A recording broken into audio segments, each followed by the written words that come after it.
Muy buenos días a todos y a todas. Mi nombre es Eliseo Muñoz Mena y en esta ocasión abordaremos tópicos relacionados con la Convención Americana sobre Derechos Humanos y sus implicaciones en el Estado mexicano. Agradezco enormemente la invitación que me realiza la Comisión Estatal de los Derechos Humanos para estar con ustedes. Sean bienvenidos. Me parece que lo primero que tendríamos que tomar en consideración es por qué la Convención Americana sobre Derechos Humanos resulta obligatoria para el Estado mexicano y particularmente para todas las autoridades. En ese sentido, valdría la pena recordar o ponernos en un contexto histórico en el sentido de que después de la Primera y Segunda Guerra Mundial y precisamente en razón de las grandes violaciones a derechos humanos que se cometieron en todo el mundo, se consolida la ONU en 1900, se firma la Carta de la ONU en 1945, que le precede la Sociedad de Naciones, pero dentro de los muchos temas que ocuparon a la Organización de las Naciones Unidas, sin duda alguna está el tema relacionado con los derechos humanos. Y es así como, recordemos, se consolida el sistema universal de los derechos humanos y que su parteaguas fue la Declaración Universal de los Derechos Humanos de 1948 y que posteriormente se consolida este sistema universal con la suscripción o firma del Pacto Internacional de Derechos Civiles y Políticos y el Pacto Internacional de Derechos Económicos, Sociales y Culturales en Nueva York en 1966. Prácticamente a la par de que se consolida el sistema universal de los derechos humanos, también se consolida o se consolidan diversos sistemas regionales de protección de los derechos humanos, dentro de los que por supuesto destaca el Sistema Interamericano de los Derechos Humanos al que pertenece México y que surge, podríamos decir, en un primer momento con la firma de la Carta de la Organización de Estados Americanos o Carta de la OEA en 1948, y el primer instrumento internacional que implica que se hiciera vigente, por decirlo así, el sistema interamericano es la Declaración Americana de los Derechos y Deberes del Hombre de 1948. Parte de esto porque veamos cómo hemos comentado que existe una Carta de la ONU, una Declaración Universal de los Derechos Humanos, un Pacto Internacional de Derechos Civiles y Políticos y el correspondiente económicos, estos dos últimos de 1966, y me parece que ello implica que no sea casualidad que sea en 1969 cuando se suscribe la Convención Americana sobre Derechos Humanos, es decir, 3 años posteriores a que se consolidan los dos pactos, el de derechos civiles y políticos y el de derechos económicos, sociales y culturales, que consolidaron prácticamente el sistema universal de los derechos humanos y al que se conoce como Carta Internacional de los Derechos Humanos. Es consecuencia, me parece, de la consolidación del sistema universal con estos dos instrumentos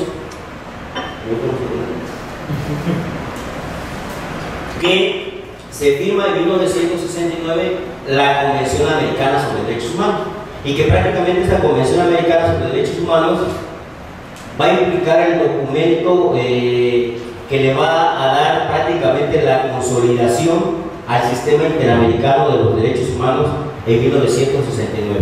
Y es prácticamente a partir de la firma de esta Convención Americana sobre Derechos Humanos que, si nosotros recordamos, dentro de los tópicos de importancia de esta Convención Americana sobre Derechos Humanos, además de que se incluye un catálogo, valga la expresión, de derechos humanos, veremos nosotros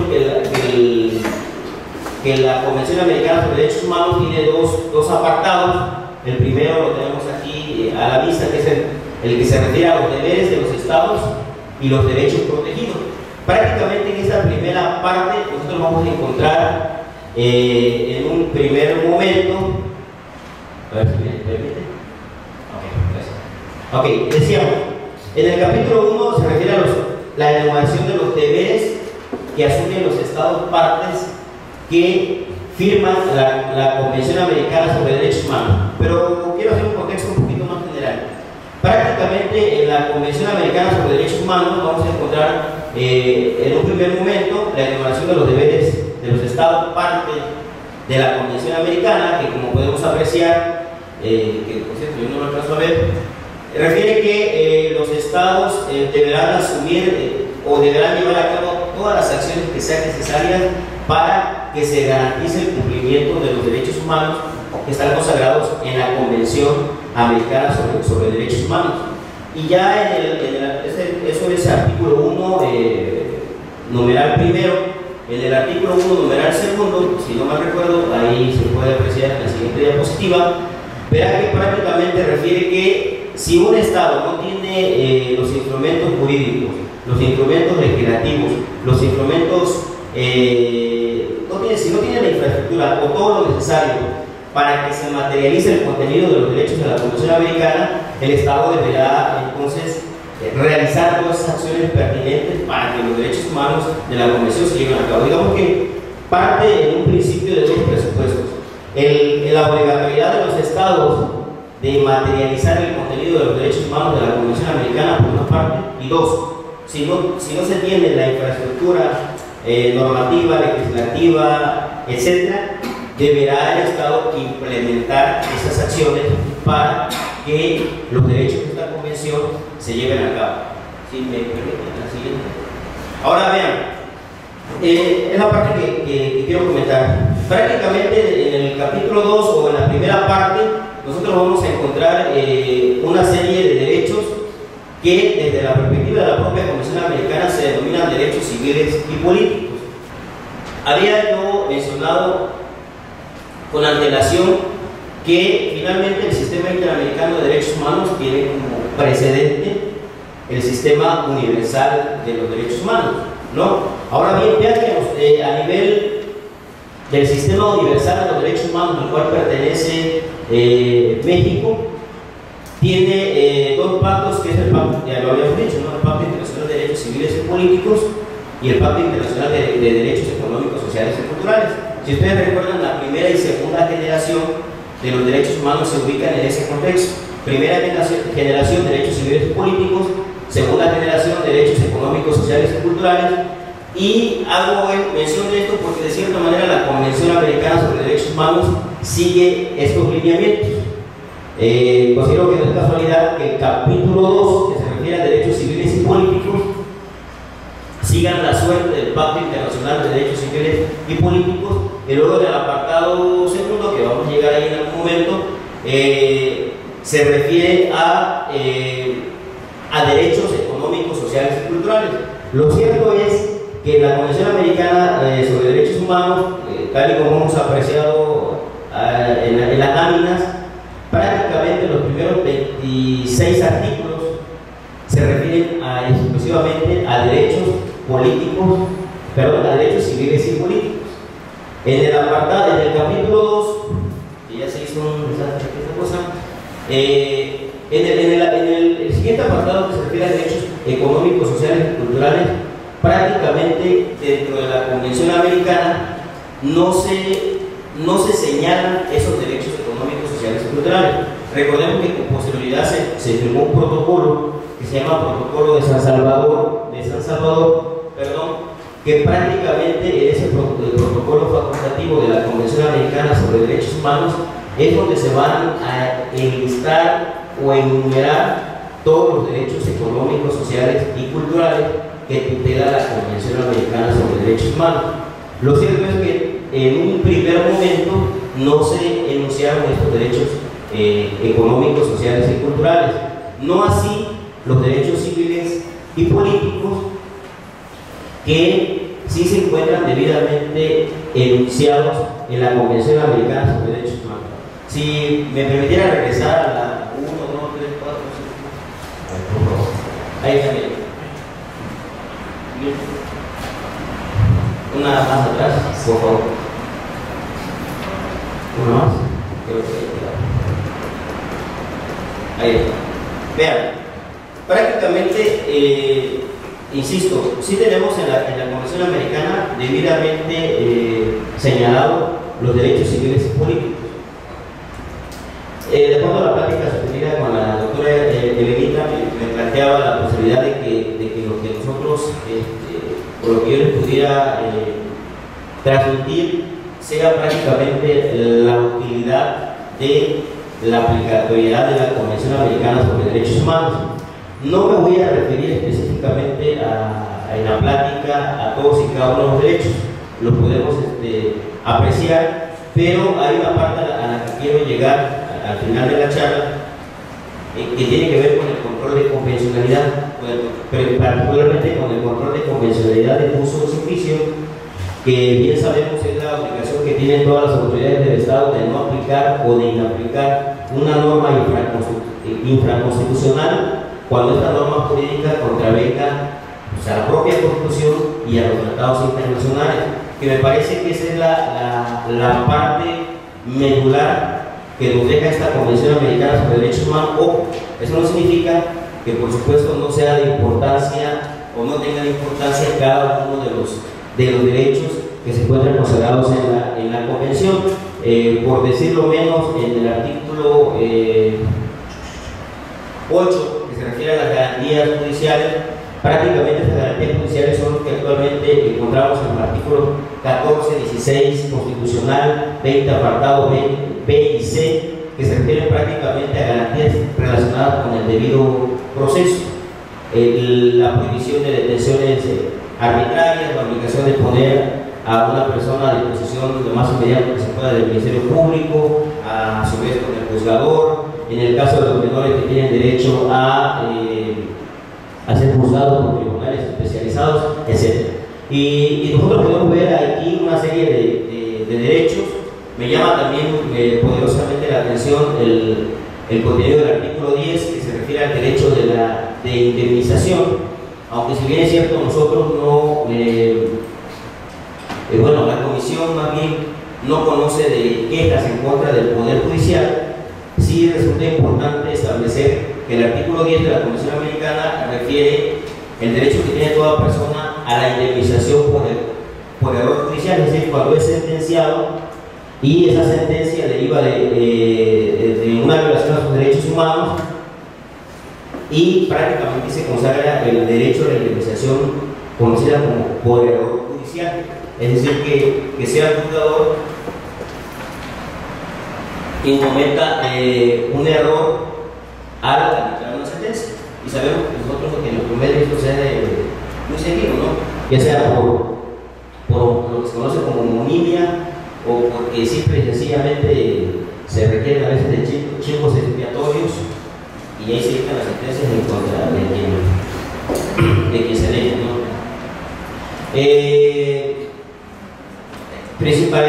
Principios de legalidad y de no retroactividad, lo tenemos en el artículo 14 constitucional, derecho a la indemnización ya lo comentamos, protección a la honra y de la dignidad, que habría que considerar que la dignidad, este derecho a la protección de la honra y de la dignidad a que se refiere el artículo 11 también está consagrado en el artículo 1, párrafo 5 de la Constitución Política Mexicana, que refiere prácticamente que la dignidad es el presupuesto o valor fundamental de la protección y tutela de los derechos humanos.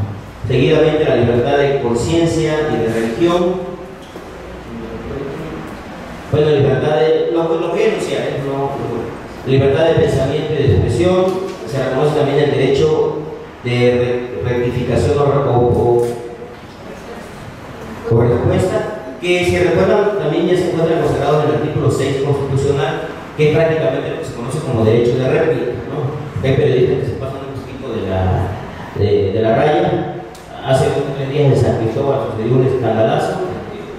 A un periodista lo detienen prácticamente en flagrancia al estar grabando un video en un terreno que no era de su propiedad y hace un escándalo, ¿no? ¿Por qué? Porque el periodista resulta que no puede ser detenido y habría que considerar ese tipo de circunstancias también, ¿no? Se considera también el derecho de reunión, que prácticamente el derecho de reunión nosotros lo tenemos considerado en el artículo 9 constitucional, aparejado de la libertad de asociación, ¿no? Ya ven que prácticamente el derecho de reunión es un tanto más transitorio y la libertad de asociación o el derecho de asociación es prácticamente ese derecho de reunión que se realiza de manera permanente, ¿no? Partidos políticos, asociaciones civiles, etc. Se considera también la protección a la familia, entre otros, si gusta confirmar. Tenemos el derecho al nombre, los derechos del niño en el artículo 19, que ya ven que la propia Corte Interamericana de los Derechos Humanos ha determinado que el corpus iuris de los derechos del niño, que parte del artículo 19 de la Convención Americana sobre Derechos Humanos, se consolida prácticamente con los derechos humanos consagrados en la Convención sobre los Derechos del Niño, que por cierto la Convención de los Derechos del Niño no pertenece al sistema interamericano, pertenece al sistema universal. No obstante, la Corte Interamericana, al no tener el sistema interamericano un cuerpo normativo exclusivo de los derechos humanos de niños, niñas y adolescentes, ha determinado que se consolida este cuerpo normativo para proteger los derechos de niñas y niñas, partiendo del 19 de la Convención Americana, con los derechos que emanan de la Convención de los Derechos del Niño y las consecuentes observaciones generales que ha emitido el Comité de los Derechos del Niño de la ONU. Esto partiendo de que independientemente de que sí existen sentencias y jurisprudencias de la Corte Interamericana de los Derechos del Niño, no tenemos nosotros un cuerpo normativo exclusivo de él, ¿no? Un derecho a la nacionalidad, el derecho a la propiedad privada. Vean que también en lo que hace el derecho a la propiedad privada, me parece que en el 21, numeral tercero, ha sido utilizado a nivel jurisdiccional, en el sentido de que en la actualidad un juez puede ya regular los intereses moratorios. Es decir, si yo promuevo un juicio ejecutivo mercantil y reclamo el 10% de intereses, porque así lo pactamos las partes, a la hora de que se dicta sentencia, el juzgador, con fundamento en el 21, numeral tercero de la Convención Americana sobre Derechos Humanos, que prohíbe la usura, que implica una explotación del hombre por el hombre, puede determinar en la sentencia que aunque las partes hayan convenido el pago del 10 o el 15% de intereses mensual, hasta a un 3% o 6% de interés legal anual. Entonces, esto partiendo de la aplicación o de los efectos que está teniendo el sistema jurídico mexicano algunas disposiciones de la Convención Americana sobre Derechos Humanos, ¿no? Luego tenemos el derecho de circulación de residencia, que es el libre tránsito. Derechos políticos, vean que en el caso de Castañeda Guzmán, uno de los tópicos que él reclamaba era precisamente que no se le respetó el derecho a ejercer el derecho a ser votado, ¿no? Puesto que en el Estado mexicano en ese entonces la única forma de tener acceso al poder público era a través de los partidos políticos y no en razón de las candidaturas independientes. Si gusta avanzar un poquito. Lo que comentábamos hace un momento, bueno, vean que ya le dimos una breve, más bien, lectura a los derechos civiles y políticos que se consagran de manera específica en la Convención Americana sobre Derechos Humanos, y en lo que hace a los derechos económicos, sociales y culturales, prácticamente sí se enuncian el reconocimiento de esta categoría de derechos económicos, sociales y culturales, pero no se reseña, no se contempla de manera en lo particular o en lo individual. Para tal efecto tendríamos que remitirnos al protocolo de San Salvador, donde ahí sí ya se encuentran debidamente reseñados el derecho a la educación, a la cultura, al deporte, a la salud, a la seguridad social, que son los derechos económicos, sociales y culturales que de cierta manera tutela la Convención Americana sobre Derechos Humanos y su propio. Como desarrollo progresivo, la propia Convención refiere que sí debe de haber una tendencia a que esta clase de derechos humanos progresen o vayan hacia adelante. Si ustedes recuerdan el contexto histórico, cuando hablamos de derechos civiles y políticos, prácticamente la actuación del Estado es estática, puesto que el goce de los derechos civiles y políticos por parte de las personas implica el respeto que tiene que hacer el Estado hacia esa categoría de derechos. En tanto que los derechos económicos, sociales y culturales regularmente van a implicar un hacer o una conducta por parte del Estado, que es proveernos de salud, proveernos de vivienda, proveernos de espacios culturales, espacios deportivos, etc. Si me permite. La verdad que Vean, en este capítulo 4 que se refiere a la suspensión de garantías y que tiene que ver con la interpretación y aplicación, recordemos que con motivo de la reforma del 10 de junio del año 2011 se reformaron diversos numerales, el primero, tercero, décimo, 15, dentro de ellos el artículo 29, 18, el 18 que incluye el tema de una reinserción social con perspectiva de derechos humanos, el trabajo, etc. Pero vean, el artículo 29 constitucional, en lo que hace a lo que anteriormente se conocía como suspensión de garantías individuales, ahora suspensión de derechos humanos y garantías, sí recoge prácticamente el contenido del artículo 27 que tenemos ahí a la vista, que se refiere a la suspensión de garantías. En su párrafo segundo de este artículo 27 de la Convención Americana se señala un catálogo de derechos humanos y de garantías que aún en las circunstancias de lo que nosotros conocemos como suspensión de derechos humanos, que es por perturbación de la libertad pública, guerra, revoluciones, etc. Es decir, cuando nosotros nos encontremos en un estado de excepción, se pueden suspender determinadas categorías de derechos humanos y garantías.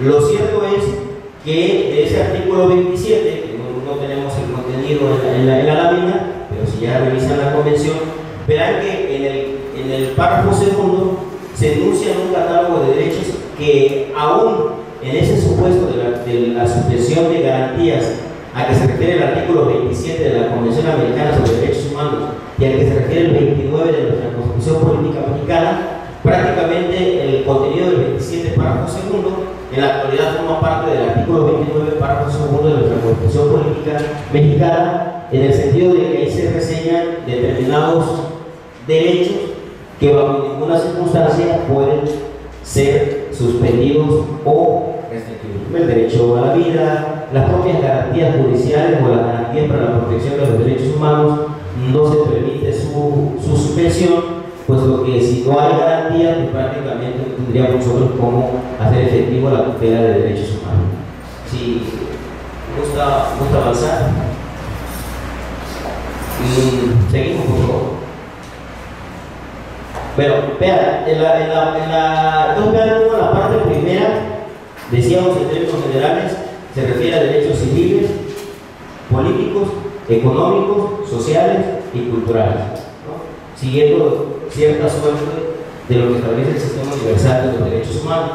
Ahora bien, en esta segunda parte de la convención se establece que, y que me parece que es lo más importante también de la Convención Americana sobre Derechos Humanos, que es el establecimiento de dos órganos que están destinados para hacer cumplir lo establecido en la Convención Americana sobre Derechos Humanos, que es la Comisión Interamericana de los Derechos Humanos, como un órgano de defensa, de promoción y difusión de los derechos humanos, por una parte, pero por otra también la Corte Interamericana de los Derechos Humanos, que son prácticamente los dos órganos de mayor importancia dentro del sistema interamericano de los derechos humanos. Aquí tenemos la Comisión Interamericana de Derechos Humanos y la Corte Interamericana de los Derechos Humanos, que es a la parte a donde yo quiero aterrizar. Vean que ya todos sabemos que para que un asunto llegue o se ventile ante la Corte Interamericana de Derechos Humanos, primero tiene que pasar una suerte de filtro, que es la propia Comisión Interamericana de los Derechos Humanos, y para tal efecto sabemos que tenemos un plazo de hasta 6 meses previo a que en México la persona que aduce una violación a sus derechos humanos haya agotado todos los recursos de los que le permite el Estado mexicano, e incluso si no existe algún recurso, pues el tiempo se podría agotar. Pero vean, entonces, ¿por qué es importante esta parte que tiene que ver con los órganos que se encargan de la tutela y protección de la Convención Americana sobre Derechos Humanos? De los dos instrumentos me voy a enfocar en la Corte Interamericana de los Derechos Humanos, y recordemos nosotros que la Corte Interamericana de los Derechos Humanos es el máximo y prácticamente único intérprete en su modalidad concentrada de la Convención Americana sobre Derechos Humanos. Pero recordemos que la Corte Interamericana genera sentencias, genera jurisprudencia y genera opiniones consultivas. Lo cierto es que estas sentencias, estas opiniones consultivas y esta jurisprudencia forman parte de la actualidad de nuestra fuente en materia de derechos humanos y se incluyen en el concepto que nosotros conocemos como bloque de constitucionalidad.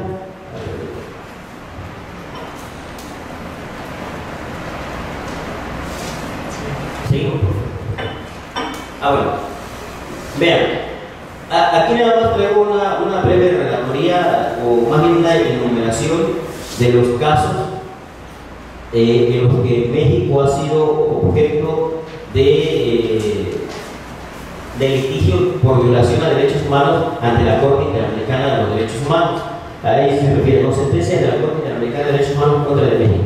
Empezamos con la primera, el caso Alfonso Martín del Campo Dú, que se emitió en 2004. Recordemos que esta sentencia fue desestimada por la Corte Interamericana de Derechos Humanos por cuestiones de prescripción. Son 11 casos que a la fecha han sido objeto de conocimiento de la Corte Interamericana. Y, digamos, para realizar dentro de estos 11 casos, precisamente lo que la Corte Interamericana de Derechos Humanos ha determinado es si se han violentado o no las disposiciones de la Convención Americana sobre Derechos Humanos. Recordemos que cuando el asunto se ventila ante la Corte Interamericana, pues de cierta manera la Corte Interamericana ya no resuelve ni conforme al derecho interno de un país, incluyendo su propia Constitución Política Mexicana, sino determina en términos generales si se respeta o no la Convención Americana sobre Derechos Humanos y por supuesto todo el cuerpo jurídico del sistema interamericano de los derechos humanos. Recordemos que los documentos fundamentales del sistema interamericano pues son la Carta de la OEA, la Declaración Americana de los Derechos y Deberes del Hombre, la Convención Americana sobre Derechos Humanos, el Protocolo de San Salvador, y a partir de ahí nosotros tenemos una serie de instrumentos internacionales del sistema interamericano específicos en una materia o en un rubro determinado. Pero partimos de que lo que la Corte hace en un primer momento es determinar si se viola o no la Convención Americana sobre Derechos Humanos. Así que si nosotros quisiéramos saber en concreto cuáles son las disposiciones de la Convención Americana que han sido violadas por México, pues bastaría que le echáramos un ojazo a las sentencias de los 11 casos en los cuales México ha intervenido. Pero seguimos, el siguiente caso es el caso Castañeda Goodman versus México. Solo recordamos que el primer caso fue de naturaleza penal, la Corte lo desestimó por prescripción, es decir, cuando se asume la jurisdicción competencia de la Corte Interamericana, ya se habían generado los hechos. Entonces aquí el Estado mexicano se excepcionó y finalmente se determinó que no había responsabilidad. En el caso de Castañeda Goodman, pues prácticamente lo que se litigó ahí fueron violación a los derechos civiles y políticos de esa persona. Luego ya tenemos, vean, el caso Rosales, lo que se conoce como campo algodonero, que tiene que ver con lo que se conoce como las muertas de Juárez. Si continuamos, por favor.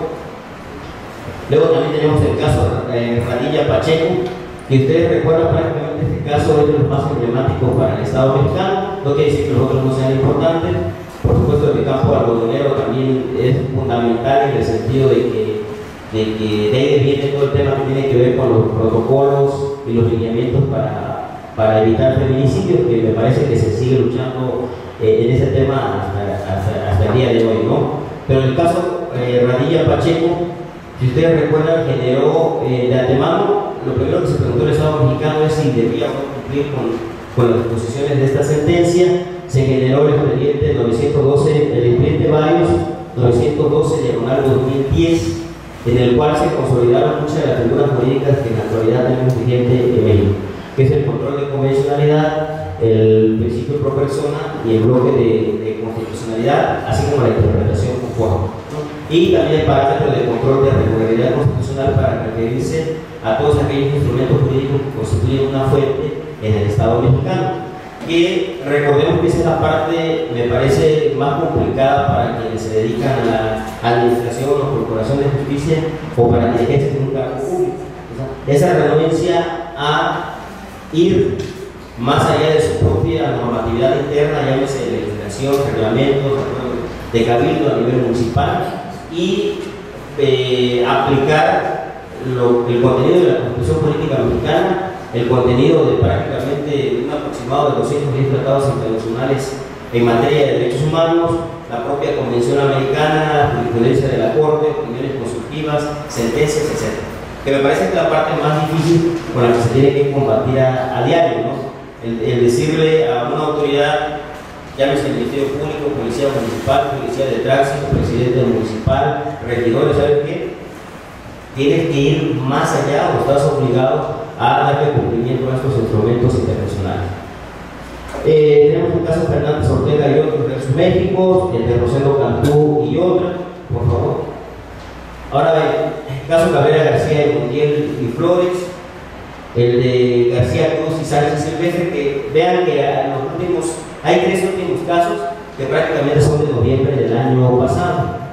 Si continuamos, por favor. Bueno, vean, ¿cuál es el común denominador de estos casos? Regularmente tienen que ver en su mayoría con casos de naturaleza penal, casos de los que ha intervenido el Ministerio Público, las fiscalías, los jueces, y en el que prácticamente sobremanera se ha dicho que ha existido violación a la Convención Americana sobre Derechos Humanos, particularmente en lo que tiene que ver a las garantías judiciales, a los medios de protección y tutela de los propios derechos humanos reconocidos en la Convención Americana. Y otra cuestión que también es muy importante insistir es que prácticamente más del 50% de los casos las víctimas han sido mujeres, ¿no? En el amplio sentido de la palabra. Los últimos casos de Atenco en la Ciudad de México tienen que ver prácticamente con una violación tumultuaria que realizaron policías, excesos, etc., ¿no? Entonces sí hay que insistir en que en estos temas prácticamente pues estamos fallando como sociedad, como Estado. Incluso hay una parte de la Convención Americana que ya pasó, no importa, pero que habla de los derechos y deberes correlativos. Es decir, que también nosotros como personas tenemos un deber y una obligación con la sociedad, con la familia y con el Estado mismo, ¿no? Pues porque a veces también se asume la postura, lo digo con todo respeto, de que todos queremos que lo resuelva el Estado, pero precisamente ayer el sábado hay una plática con jueces y juezas, y todo el tiempo se habla del Estado, y no debemos olvidar que el Estado somos nosotros también, o sea, en mayor o menor medida. O sea, si yo me dedico a la enseñanza o a la educación, yo también tengo una responsabilidad con el derecho humano a la educación, y cada uno me parece de ustedes en el ámbito que le corresponde. Sí, avanzamos, por favor. Ok, bien, vean. Yo estoy más cegatón, creo que la mayoría de ustedes, pero esta lámina me sirve para seguir aterrizando. Tenemos ahí dos conceptos, el del bloque de constitucionalidad y el del bloque de convencionalidad. Cuando hablamos del bloque de constitucionalidad en un sentido estricto, nos estamos refiriendo a ese conjunto de disposiciones de derechos humanos que se reconocen en la Constitución Política Mexicana y que tutelan derechos humanos. Pero no olvidemos que de acuerdo al artículo primero, párrafo primero, que refiere que la fuente en materia de derechos humanos son la Constitución y los tratados internacionales, y cuando hablamos de tratados internacionales nos vamos a remitir a un sistema universal y a un sistema interamericano e incluso en términos generales internacional de los derechos humanos. Por eso hablamos ahí de un bloque de constitucionalidad en sentido estricto, para referirnos únicamente a la fuente de los derechos humanos previstas en la Constitución. Cuando hablamos de un bloque de constitucionalidad en sentido amplio, nos vamos a referir a la fuente de los derechos humanos en la Constitución y en los tratados internacionales de los que el Estado mexicano sea parte. Pero vean que luego ahí tenemos también la materialización de esos derechos humanos, que en México la realizamos en un primer momento a través de algo que se conoce como control de constitucionalidad. En algún momento, cuando nosotros estudiamos el control de constitucionalidad, que se ejerce a través de los medios de control de constitucionalidad, como el juicio de amparo, como la acción de inconstitucionalidad, controversia constitucional, el juicio para la protección de los derechos políticos y electorales del ciudadano, los procedimientos precisamente ante la Comisión Nacional y Comisión Estatal de los Derechos Humanos conforme al 102 apartado B, inclusive el juicio político. Este control de constitucionalidad en sentido estricto es aquel que se refiere a la materialización de los derechos humanos previstos, valga la expresión, estrictamente en el texto constitucional. Pero por otra parte también podemos hablar de un control de constitucionalidad en sentido amplio. ¿Cuándo o en qué momento? En el momento en que se aplican o se materializan los derechos humanos previstos en la Constitución, como también los derechos humanos previstos en los tratados internacionales. Ahora bien, esto del bloque de constitucionalidad y del control de constitucionalidad nos lleva a la otra parte que se encuentra de la parte exterior de la lámina, que tiene que ver con el concepto de bloque de convencionalidad. Cuando hablamos de bloque de convencionalidad, igual podemos verlo desde dos perspectivas. Un bloque de convencionalidad en sentido estricto, que se refiere prácticamente a los derechos humanos con fuente en el sistema interamericano de los derechos humanos.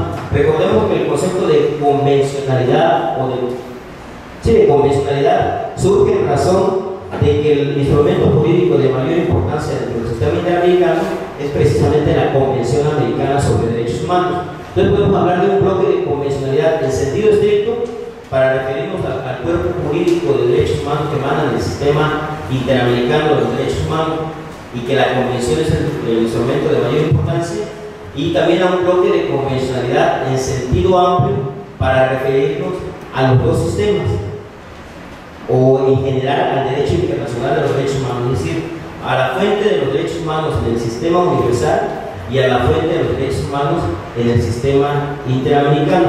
Hacemos estas divisiones porque vean que cuando hablamos nosotros del goce o de la fuente de los derechos humanos con sede interna, nosotros gozamos de los derechos humanos prácticamente de tanto del sistema universal como del sistema interamericano. Pero cuando agotamos todos nuestros recursos a nivel interno y decidimos litigar ese asunto a nivel internacional, no podemos optar por los dos sistemas. O optamos por el sistema universal o optamos por el sistema interamericano. Recordemos, por ejemplo, que el caso de Lidia Cacho se litigó ante el sistema interamericano universal de los derechos humanos y no ante el sistema interamericano. Ahora bien, hablando del bloque de convencionalidad, nos podemos pasar al control de convencionalidad, es decir, a la materialización de esos derechos humanos tanto del sistema interamericano como del sistema universal. Y vean que aquí llegamos a una parte en la que refiero que hablar del control de convencionalidad en sentido estricto me refiero exclusivamente a la aplicatoriedad de los derechos humanos que emanan del sistema interamericano. Y cuando hablamos de un control de convencionalidad en sentido amplio, prácticamente implica la materialización de los derechos humanos previstos tanto en el sistema universal como dentro del sistema interamericano. Lo cierto es que el control de convencionalidad en sentido estricto tiene doble naturaleza: una naturaleza concentrada y una naturaleza difusa. Eso tiene como esto obedece a los precedentes que acababa yo de mencionar. El control de convencionalidad en sentido estricto de naturaleza concentrada, ¿quién lo realiza finalmente? La Corte Interamericana de los Derechos Humanos. ¿Y quién realiza el control de convencionalidad en sentido estricto de naturaleza difusa? Pues prácticamente todas las autoridades de todos los países que pertenecen al sistema interamericano, y en el caso de, digamos, a nivel internacional, las autoridades de todos los países. Y si queremos acotar más, prácticamente todas las autoridades, en el caso de México, pues todas las autoridades mexicanas, cualesquiera, ¿no? Ejecutivo, legislativo, judicial, ya sea en su nivel de gobierno federal, estatal o municipal, o inclusive de órganos constitucionales autónomos. Esa es la parte, me parece, más difícil a la que ustedes se enfrentan, ¿no? ¿Cómo decirle a un policía municipal, a un inspector de salubridad, a un director de obras públicas, a un presidente municipal, a un regidor, a un secretario de Estado, que tiene la obligación de acatar todas las disposiciones que emanan de un bloque de constitucionalidad o de un bloque de convencionalidad. Esto es, derechos humanos previstos en la Constitución y derechos humanos que emanan de todos los tratados internacionales. Continuamos, por favor. Y esto me lleva a la última parte, que es, me parece, de las partes más importantes que emanan de la Convención Americana sobre Derechos Humanos desde el punto de vista práctico, que es el control de convencionalidad difuso en su oficio. Ya decíamos nosotros que el control de convencionalidad en su sentido concentrado puede ser de naturaleza, el control de convencionalidad en sentido estricto puede ser de naturaleza concentrada o puede ser de naturaleza difusa. La concentrada no nos metamos en líos, se lo dejamos a la Corte Interamericana de los Derechos Humanos y me parece que también a la Comisión Interamericana de los Derechos Humanos. Pero el control de convencionalidad difuso en su oficio es la tarea que prácticamente le corresponde a todas las autoridades, en el caso de México, para la expresión, a todas las autoridades del Estado mexicano. No olvidemos que también aquí podríamos traer a colación el artículo 1, párrafo 3, que refiere que todas las autoridades en el ámbito de su competencia tienen la obligación de promover, respetar, proteger y garantizar los derechos humanos, se sujeta a 4 principios, y la última parte también se me hace muy importante, que refiere que, la última parte del párrafo 3, que refiere que las autoridades del Estado mexicano deberán prevenir, investigar, sancionar y reparar la violación a los derechos humanos. Ya voy terminando porque yo sé que me voy a entrar. A ver, vean, el control de convencionalidad, ¿dónde se crea? Se crea prácticamente, el control de convencionalidad lo crea la Corte Interamericana de los Derechos Humanos. Vean, el control de convencionalidad ha sido creado por la Corte Interamericana de los Derechos Humanos y se puntualiza a partir del caso Almonacida de Llano y otros versus Chile del 26 de septiembre del año 2006. Es a partir de ahí cuando se empieza a hablar de un control de convencionalidad. En el considerando 124, que es lo que constituye prácticamente jurisprudencia, se determinó que la Corte es consciente de que los jueces y tribunales internos están sujetos al imperio de la ley y por ello estarán obligados a aplicar las disposiciones vigentes en el ordenamiento jurídico. O sea, en la introducción de este considerando se refiere que en efecto todos los jueces de un país están obligados a aplicar su propia legislación. Pero luego refiere, pero cuando un Estado ha modificado, o más bien cuando uno no lo puede leer textual, pero prácticamente refiere que cuando un Estado ha firmado la Convención Americana sobre Derechos Humanos, debe de sujetarse a esta y debe de lograr y debe de procurar el privilegio y el imperio de la Convención Americana sobre Derechos Humanos. Por eso nosotros, si recuerdan el artículo primero, numeral primero y segundo, refiere a esa parte, ¿no? Que el Estado está obligado en todo momento a velar porque se aplique el contenido de la Convención Americana sobre Derechos Humanos. Y dice que en esa tarea el Poder Judicial debe tener en cuenta que no solamente el contenido de los tratados internacionales del sistema interamericano sino también la interpretación que del mismo, es decir, de la Convención Americana sobre Derechos Humanos, ha hecho la Corte Interamericana, intérprete última de la Convención Americana, ¿no? Vean, estas consideraciones que tienen que ver con el control de convencionalidad se replican en estos casos: la Camputa versus Perú del 2006, Boyce y otros versus Barbados, y ahí se viene otra serie de casos donde se insiste en el control de convencionalidad. Ahora bien, ¿qué quiero puntualizar de esta parte que tiene que ver con el control de convencionalidad? Que originalmente el control de convencionalidad surge únicamente para los jueces y para jueces, incluyendo tribunales constitucionales. Posteriormente, si seguimos avanzamos por favor, avanzamos por favor. A ver, órganos encargados de ejercer el control de convencionalidad, que yo les comentaba que es donde realmente se generan las broncas. En primera, porque en un primer momento se determinó que eran los órganos del Poder Judicial. En un segundo momento, los que se siguieron convenciendo de que tenían que ejercer un control de convencionalidad difuso, eran precisamente los del Poder Judicial de la Federación, porque no se olviden que ellos traen de antemano el control de constitucionalidad, un control de constitucionalidad que ya ha sido modificado, puesto que el control de constitucionalidad tradicional, sustentado en el párrafo primero, antes de la reforma del 10 de junio, que se refería a que las garantías individuales únicamente eran de aquellas que emanaban del texto constitucional, pero como se abren las puertas a los tratados internacionales, entonces ahora no solo hay que velar por la Constitución, sino hay que velar por los tratados internacionales. Por eso hablaba yo de un control de constitucionalidad en sentido amplio y un control de constitucionalidad en sentido estricto, un bloque de constitucionalidad en sentido amplio y un control de constitucionalidad en sentido estricto. Pero vean, y se vuelven los encargados de ejercer el control de convencionalidad. En el caso de Almonacid, Arellano versus Chile, que ya habíamos mencionado, se refiere en un primer momento a jueces y tribunales internos. Es la parte que yo les comentaba. Originalmente, quien no se salvó de ser señalado como un órgano para ejercer un control de convencionalidad son los jueces y tribunales, ¿no? Formal y materialmente hablando. Avanzamos, por favor. En el siguiente. Bueno, en el caso de trabajadores cesados del Congreso versus Perú, se persiste en este tema de que es el control, de que son los jueces los encargados de ejercer el control de convencionalidad. Aquí se sustenta esta parte. Los jueces y tribunales ordinarios son los primeros llamados a ejercer el control de convencionalidad. Se trata entonces de un esquema de control difuso que ejercen todos los jueces y tribunales ordinarios que pertenecen al Poder Judicial.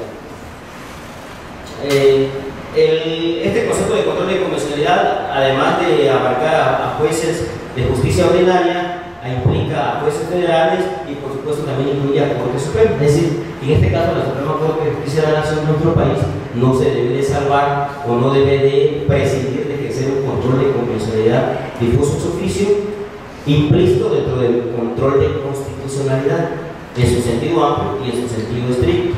Caso contra México. Ahí prácticamente se puntualiza que todos sus órganos del Estado, incluidos sus jueces, los jueces y órganos vinculados a la Administración de Justicia, son aquellos que llevan a cabo, deben ejercer un control de convencionalidad. Pero vean que ahí ya es más explícito, porque dice todos los órganos del Estado. Es decir, se refiere también a poderes, al Ejecutivo, al Legislativo y al Poder Judicial. Pero esto se puntualiza de mejor manera en el caso Kerman versus Uruguay del 2010, me parece, que es donde ya se puntualiza esa obligación que tienen ya todas las autoridades. Por favor.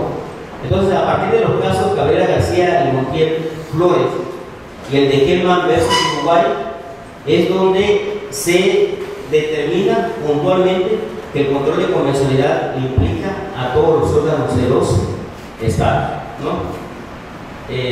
Ahí abajo se sigue insistiendo en esta parte que tiene que ver con todos los poderes públicos. Seguimos, por favor. Los fines del control de convencionalidad prácticamente es que se materialice el contenido de la Convención Americana, es decir, que no haya excusa ni pretexto para que el Estado diga yo no tengo por qué aplicar la Convención Americana sobre Derechos Humanos. En primera, insistimos, es una obligación de todas las autoridades sin excepción alguna. E incluye aplicar el contenido del todo el cuerpo normativo del sistema interamericano, se amplía a sentencias, a jurisprudencia y a opiniones consultivas. Por favor. Lo que hemos comentado, el control de convencionalidad es una obligación de todas las autoridades públicas. Avanzamos. Aquí fue donde se estableció esta parte, ¿no? En el caso Herman versus Uruguay. Avanzamos, lo mismo.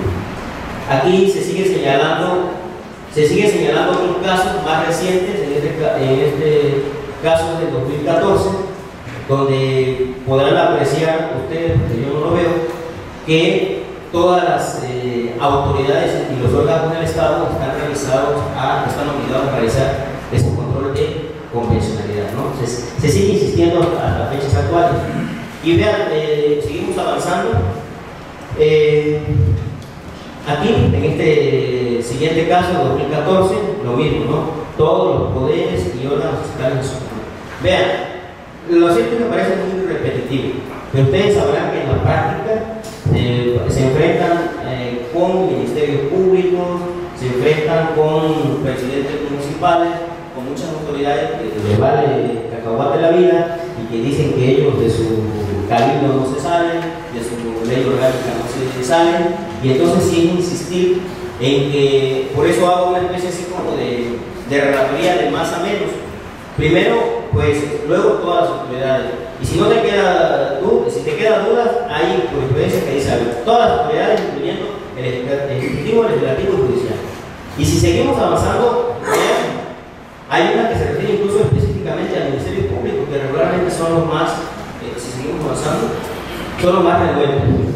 Por ejemplo, ahí es un caso de El Salvador, donde en el propio considerando de la Corte Interamericana de los Derechos Humanos, miren que mandata que inmediatamente, en un plazo razonable, insisto que no lo veo, se deberán implementar cursos dirigidos a policías, a fiscales, a jueces, a militares, así como a funcionarios encargados de familiares y víctimas de desaparición forzada de personas, etc.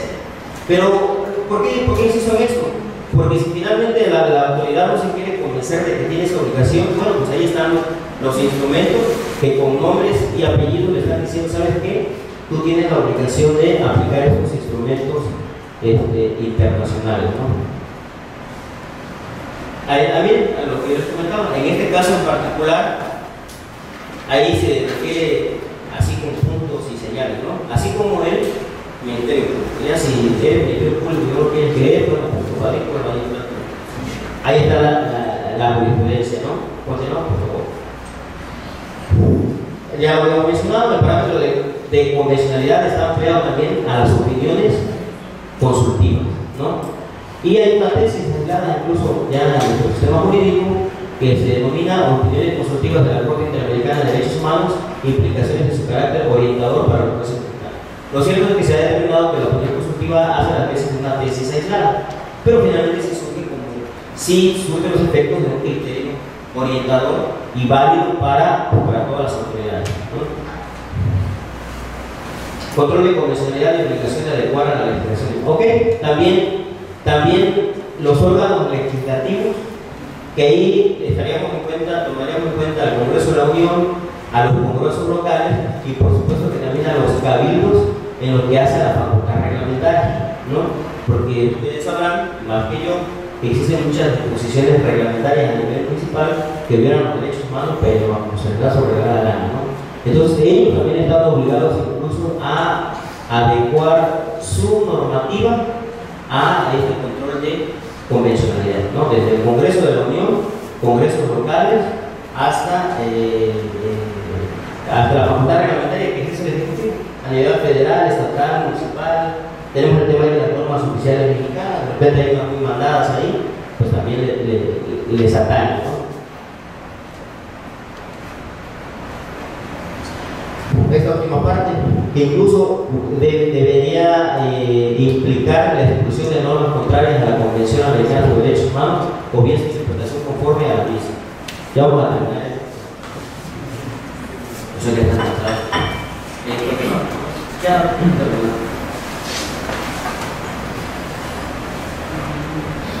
es prácticamente lo mismo. Bueno, nada más lo que yo les decía, insisto. Ahí se sigue puntualizando en cuáles son los poderes, ¿vale? Judicial, ejecutivo, etc., ¿no?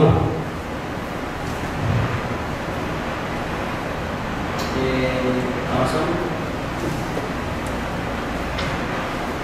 Bueno, les decía que quería terminar en esta parte porque me parece que ustedes diariamente se enfrentan, les vuelvo a repetir, a actos que emanan de la administración pública municipal y estatal, ¿no? Veamos que tenemos el tema de por ejemplo, del comercio en la vía pública, que es muy evidente la violación de derechos humanos por parte de los inspectores. Yo trabajé 20 años para la administración pública. En algún momento realicé ese tipo de actividades, que regularmente lo que se hacía era utilizar la prevención. Es decir, por ejemplo, no es lo mismo pretender que a alguien se le quite sus ventas una vez que ya está instalado, a evitar que se instale y que en su momento también se busquen las vías para que esas personas tengan un centro de trabajo. No lo que acontece diariamente, que lo vemos en los medios de comunicación, ¿no?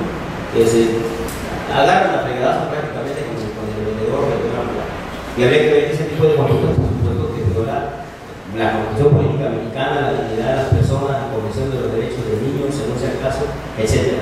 Hay temas muy complejos, en los panteones también a nivel municipal. En San Antonio de la Casa Chiapas, hace como 5 años, por ejemplo, una persona enterró a su bebé y después de 5 años llegó y no lo encontró, ¿no? O sea, hay temas que me parece con los que ustedes se involucran y sí estuvo en la Comisión de Derechos Humanos de San Cristóbal. Y así podemos mencionar una serie de temas que se relacionan también con la actuación del Ministerio Público. Por ejemplo, lo menciono como fui a Salto de Agua en el mes de diciembre, yo soy originario de allá, y me encuentro, por ejemplo, con ministerios públicos que son hasta jueces familiares. El Ministerio Público, por ejemplo, van a llamar a una persona, le dice que su esposa lo está acusando de violencia familiar, pero que si él acepta ceder la mitad de su casa y la mitad de su sueldo, pues no le va a pasar absolutamente nada. Pero vean cómo todos esos excesos se siguen dando a nivel de los pueblos pequeños, como en la propia ciudad, y habría que insistir en estos temas y también en el tema de, y me parece que ustedes sí lo realizan, el tema que tiene que ver con la indemnización por violación a derechos humanos, artículo primero, párrafo tercero, y el tema también de la sanción, porque también es un tema muy interesante. Como a nadie se le sanciona por violación a derechos humanos, se siguen violentando derechos humanos, porque generalmente como servidor público no recibes ningún castigo, entonces vas a seguir haciendo de la suya, y si alguien te pone en juicio de amparo o una queja, pues prácticamente el acto reclamado o el acto de autoridad queda sin efecto, pero eso no significa que realmente haya una verdadera restitución de derechos humanos. Y ya me despido.